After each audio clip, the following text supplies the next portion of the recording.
Finding existing requests. To find an existing request, use the search box at the top of the request area.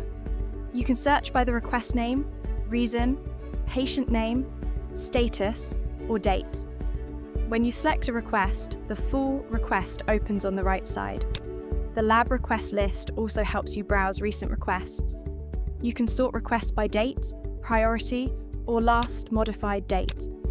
You can also filter requests by status, such as pending, specimen received, result entered, completed, or closed. This makes it easy for laboratory staff to know which requests are still waiting, which ones are in progress, and which ones are finished.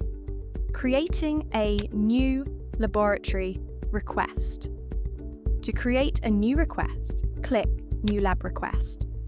The system opens a fresh request with a new request ID, the current date, a default status of pending, and a default priority of medium. In the Request tab, enter the basic request information. Add the request name, the reason for the test, and select the patient. If the patient already exists, search and select the patient from the patient list. If the patient is new, you can add the patient from the patients page and then return to the request. You can also add a referrer if the request came from a doctor, clinic, or another healthcare provider. Once the main details are entered, click Save. The request is now stored in the system and can be tracked through the laboratory workflow.